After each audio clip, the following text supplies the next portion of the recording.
Tech debt and design debt are essentially brothers and sisters. We take a shortcut step and if we do not have a good UI UX team in place and moreover the task in place, every company that has a product or is in the market might incur this debt at any given stage in time.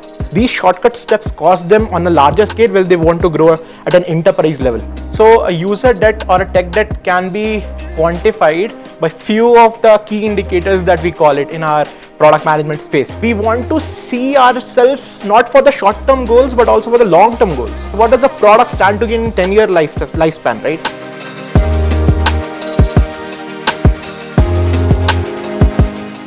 I am Alan. I work with Cove Studios as a manager for conversational AI. I am at ITTV Hyderabad.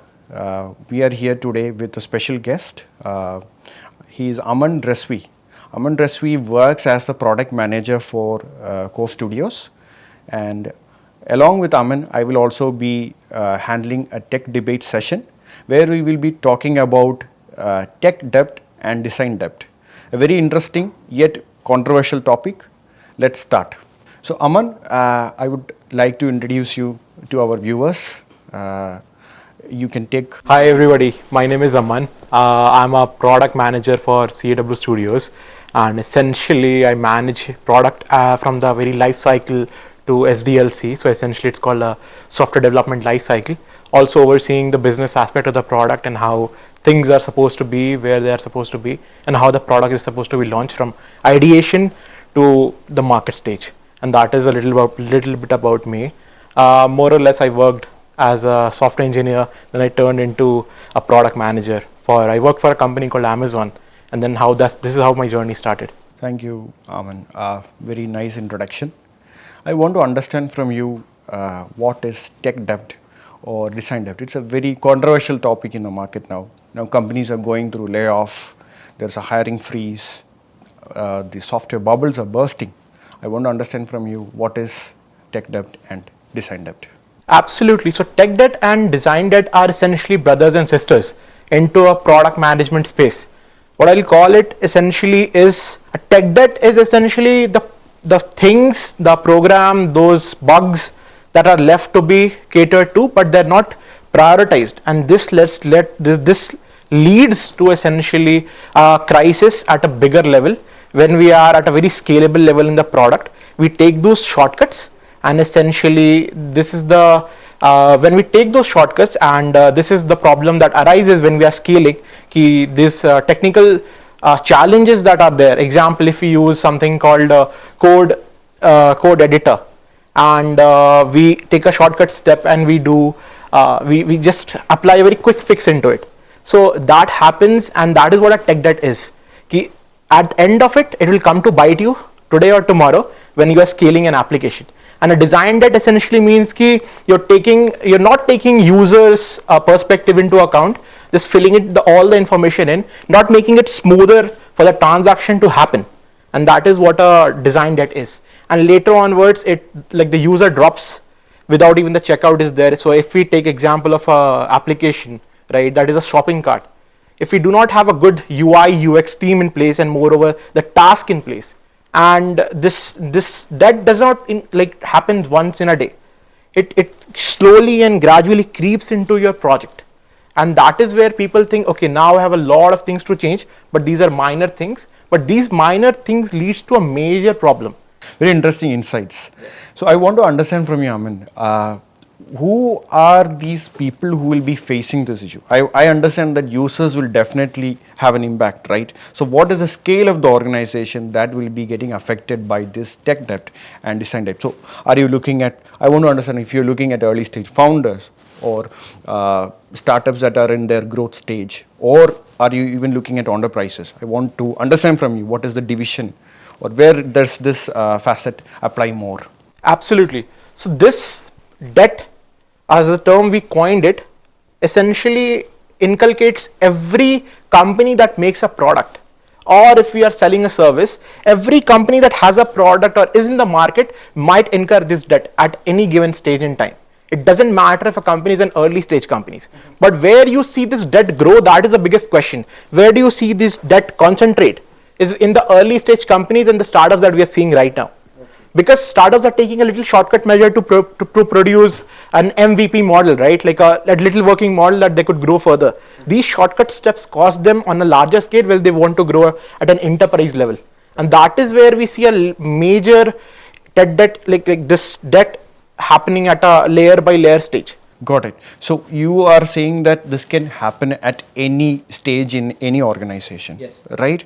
So what are the early signals of a tech debt, or what are the early signals of a user debt? So a user debt or a tech debt can be quantified by few of the key indicators that we call it in our product management space. So it could be that the design flow is not good, the KPI indicators, the key performance indicators are not up to mark, or are we able to convert this customer, or are we able to convert leads? That is one of the key factor, key criteria that we look for, and these start to grow. But essentially, if we talk about tech debt in very like general format, so if we want to see ourselves not for the short-term goals but also for the long-term goals. That is what my thinking is as per the tech debt is. Like I believe in this. The reason being ki if we take shortcuts for little small things, it will cost us on a bigger scale, at a larger scale when we want to scale this thing, right? And in any application that I see, they right now what we are seeing in the Indian startup spaces, they want to raise funds as fast as they want, but at the same time they're just proving that this application is working, this idea is feasible. But the problem with feasibility is it has to have longevity, right? It needs to make sure ki, okay, we have this idea, is it working enough for us? But in this working, do we see a 10-year goal? What does the company stand, or what does the product stand to gain in 10-year lifespan, right? Or a 20-year lifespan? How do we want to see it? But now this product managers, project managers, product owners, senior product managers, anybody who is in the space of management needs to make sure that this key indicators are being measured each and every time. A decision has to be thought out through. If it comes to tech, why are we using C++? Why are we using Node.js? Why are we using Python rather than a different language? That comparison has to be made at a very early stage. And do not think of a product at a very given point in time. Think of it 10 years ahead. What do you want that app to look like? And that is how it works. Aman, very key insights that you've given. So looking at the startup community in Hyderabad, Bangalore, very thriving youngsters are flocking in from our small towns looking for that startup life. They all want a product, right? They all want to develop the next unicorn in India, right? So what are the things that youngsters can look at? At the end of the day, what I see is that sustainability of businesses, right? Tech debt and design debt are linked very deeply to the longevity of a project, or the sustainability of a product. 10 years on, 20 years on, how will your company be pursued by people, right? So that is what. And for my part, I can actually talk about experience design, right? I'm experience design manager at CRW Studios. So our team actually works in curating very focused experiences. If you take a mobile phone and if you're talking with a certain chatbot, right? The copy that goes into it, the buttons that goes into it, all these are now being curated by UX writers and conversation designers. These are the people who are actually behind these products. They actually sit down with customers or stakeholders. They look at what are the pain points for these kind of people, and then they come back and design the flows accordingly, basis all the user interaction that they have, right? So these are the little things that we do to make our products better in the software space, right? So similarly, I feel that if key stakeholders have a major say in this kind of projects at a very early stage itself, right? If they have high visibility of projects and where they don't actually let go of a project and say, okay, somebody's going to handle it for me, or some partner or some team will handle it. Rather, if they involve actively, I feel that a lot of things can be curtailed, right? So what are the ways in which you see that tech debt can be reduced? I see, first of all, tech debt is something that I see ki ownership is very much required.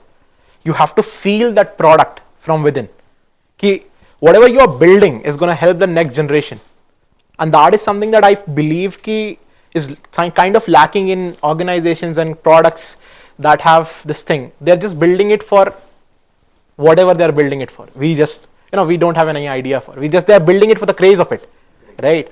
And essentially we are thinking about, okay, what can be really done to inculcate all these little things. And the first thing, the first word that comes to my mind is ownership. Ownership, you have to be an owner of a certain product to make sure that this product is going in a way or the direction that you want it to. The moment you have that key indicator, what direction do you want to go? Do you want to go it in a southern direction, northern direction, whatever direction you want you want the product to go? And that is the key point in time where you think, okay, now the first challenge is to overcome the ownership. The second thing that comes to mind is a little bit of an experience with if a tech person is handling it. So we need to make sure that the scope of the project should not be 2 months. It should be 10 years, at least 10 years.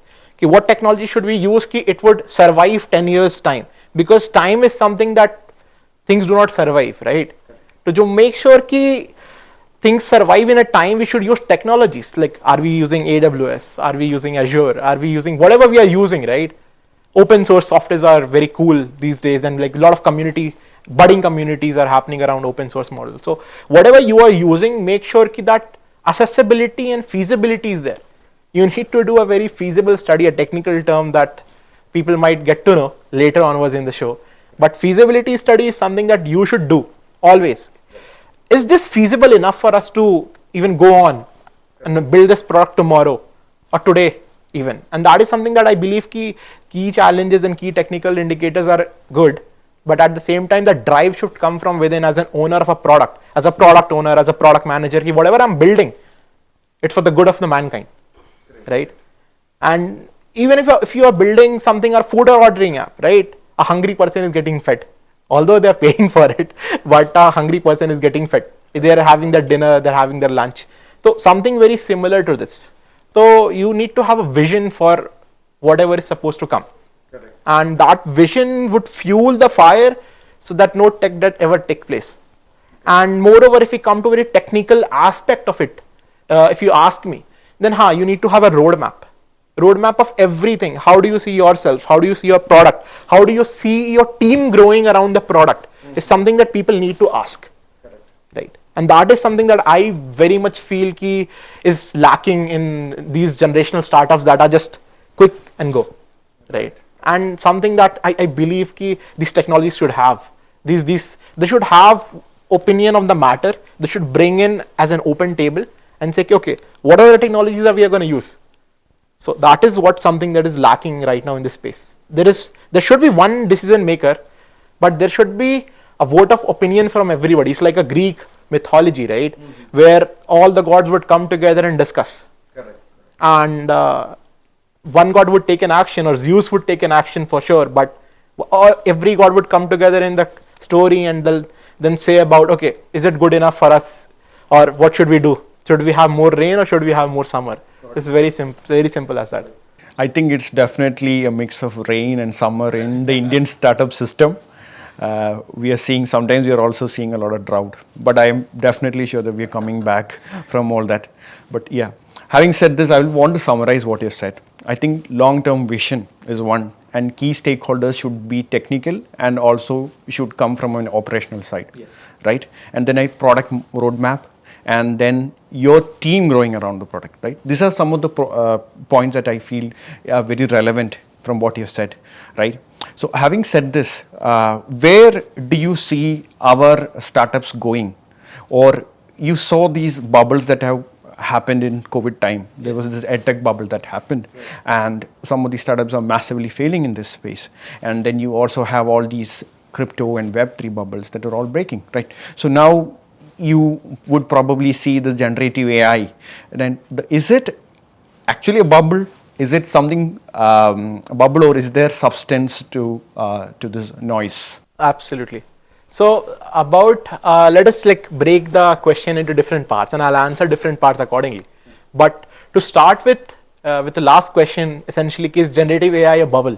I highly doubt that. But at the same time, I'm very cautious about telling yes, it is a bubble, or no, it is not a bubble. I'm saying maybe. Why? Because right now, any AI or anything should help us achieve our daily to day-to-day activity. Correct. If we see that use case being developed, what happened with crypto, right? They made a chain, they made everything they made blockchains, they made data decentralized, they made everything decentralized. But how did it help a common man or a woman in for that respect? How did it help them? It didn't. How did it help a farmer living and growing its crop? How did it help him? It didn't. So how can you say ki this might work, this might not work? AI is good thing for like what we have seen through with ChatGPT and different AI startups coming across. But the problem with this is ki how it will help a common farmer or common man inculcate his into its day-to-day activity, and that is where you see a revolution happen. Until I see that happening, it's a very hard maybe for me to say ki this is happening or this might take a little time for it to happen. Something very interesting that I have noticed in my friend circles is that people who might not have been so capable in English, right? They are now able to come up with their own language and its own paradigm, right? They might have struggled to actually frame a sentence, or they might have actually struggled to write even letters, right? So I wouldn't say and stretch and say that okay, it's helping the very underprivileged in the society. But I still see that it has seeped into a certain strata of a society. People are using ChatGPT extensively. In my friend circles, people do use it to write emails to their managers. So there are people who are actually using it to write letters. I have friends who are writing letters to their somebody in their department or something like that. So it is seeping in, but I think it will take time to see the real result. Right. No, that is true for all cases, but that is what was happening with crypto. A certain strata of people would have a little bit of a crypto knowledge, and everybody would start to go around it, right? And they will say, okay, now I've purchased Bitcoin, I've purchased this, I've purchased that, and Ethereum and everything. Everything is revolutionary until and unless it helps the common man. This is my narrative. This is what I stand by. Very insightful, Aman. This is very insightful. Like, I think that is the fundamental force that should drive all our products and our communities that are around software and SaaS, right? So, how do you see what is a new order of the day for organizations that are in deep tech debt and design debt, right? Buggy products, buggy experiences is what we have. Inconvenience is the word of the moment for Indians, right? So how do we unravel ourselves from all this and go? What is the way forward for the system? Going back to the drawing board is something that I see. But when I see the drawing board, we do not have to invent anything new. We have to go back to the root cause of the problem. We have to do something called a root cause analysis of, okay, if this bug is not working, where did we go wrong? The moment we know where did we go wrong in that analysis of things, we'll get to understand what needs to be fixed, right? So that is what I think we need to do. We need to go into the root of the problem to understand, okay, when did at a certain point in time, when the scrums were happening, when Jira was tracking all the details, where did we go wrong? And that is something that I believe all the startups should go, or all the companies that have buggy products should go and look at. They might have made some decisions today, that is what is happening with them. But what I believe in right now as a human being is, or as a product manager, I would say, is you have to go back to the drawing board and see fault in your own issues that you have created with one short decision that you took. So I want to go a little one notch deep into design depth, right? And talk about what design depth is, right? So design depth is actually a summation of all the bad user experiences that your product has actually generated over quarters and quarters of its birth, right? So to go a little further into it, I can tell you that it is because somebody from the operational side, or somebody who is actually driving the product, right, might have thought that, okay, we don't need a creative person on board, or that somebody in-house or a technical person can actually do it, or that we don't need a creative here, we don't need a designer, or we don't need a UX writer, or a content writer, or a conversational designer, for that matter, right, who might have actually brought in their own expertise to develop a very good and nuanced experience for customers. So now I can go a little deep into this example and tell you that, for example, in India, right, every 20 kilometer, 30 kilometer, you have a difference in the language. The English that you speak is different. And we all come with our own mother tongue influence. So example, if you're in Hyderabad or even Bangalore, right, cosmopolitan spaces where you will have people from across India coming in, and they all come with their own language bias, right? So the way they even approach English is different. But a lot of companies, what happens is they tend to focus on one type of English, or they tend to believe that, okay, one regional language would help, but which is not solving for it, right? People would actually expect that there is some of their attributes of their mother tongue in the product, which will be a good experience for them because they can see something very familiar. Even English in terms of just English alone, Indian English alone wouldn't work. For example, the way somebody in Hyderabad is speaking English is not the way somebody in Bangalore or even in rural Tamil Nadu or somebody in a suburb in UP is speaking, right? That's how diverse this country is. So one language will not work, and we now see a lot of exits from India of high startups who are actually in these spaces. I mean, in conversational AI, in chatbot spaces. They thought that India is a very easy market to crack. They could just solve it with English. But then they even went so far and instigated voice bots for rural populations, which they have massively failed in. And now we see massive exits from this market because of that. So they're trying to focus their voice bots and all those kind of softwares in markets in Europe and US only, right? So India is a very complicated market. The more you understand the nuance of it, the better your product will perform. That is my key insight in terms of user experience and also experience management. So coming back to that, I want to ask from you, Aman, what is your insight? What are your key insights that you want to give for early stage startups, founders, entrepreneurs who are just fighting it out on the ground, right? Absolutely. So one should always have a roadmap. Okay, where do you see yourself in 10 years plus where you see yourself in 3 months? Have a short-term roadmap and have a long-term roadmap. I tell this because I was once a founder, and that is how I came to understand the founder's journey, hardships and failures, also the successes that we celebrate. Do not run for becoming a unicorn. Everybody now wants to be a unicorn because it's such a crazy word to say, unicorn, right? And India wants to have more and more unicorns, and that is a good thing. But at the same time, we need to check the stability of this unicorn. Example, if we take into account the tech debt, right? What types of softwares are going to use? You should have some part of it to make sure that you understand where do you see yourself in 10 years. The moment that picture of yours is clear, right, where do you see yourself and your product, and that is where you eliminate tech debt or design debt for sure, because you will make very design conscious, customer focused design choices that a customer will what? Just to help him out, have a better and a smooth transition from across the platform, across platforms even. So that is something that I look forward to, telling about or giving advice to founders right now in this space. It's a good idea to always look for future.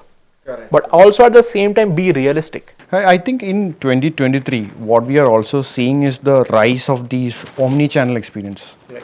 Omni-channel in the sense that to simplify it a little better, I can tell you that it is having uniform experiences in all the channels that a customer is trying to reach out.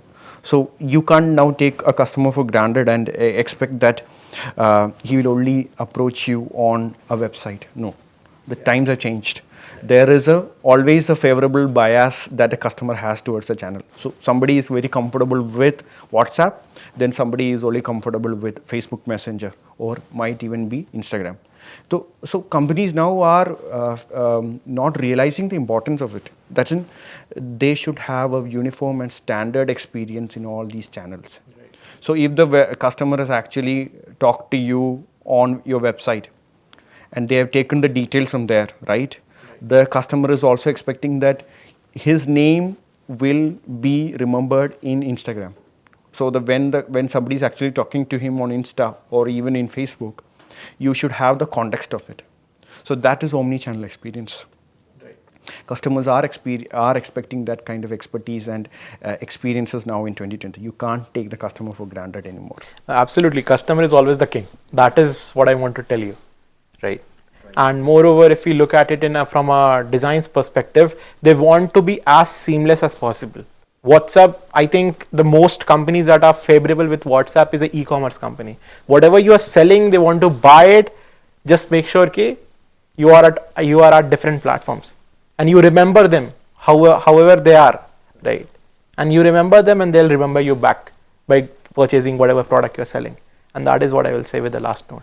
Thank you, Aman, for these very deep insights. Very valuable. I hope that these insights are being taken up by the youngsters, people who are actually watching this. Right? Do reach out to any one of us from CAW Studios for any of your product engineering queries. If you're a founder, or if you're a startup founder or an entrepreneur who's fighting it out alone without any support, and you don't know where to, you have an idea in your head, but you don't know what is the engineering team, how can I bring in a design team, talk to us. We are here for you. We can definitely engineer your product and deliver it and help you grow with it. Thank you.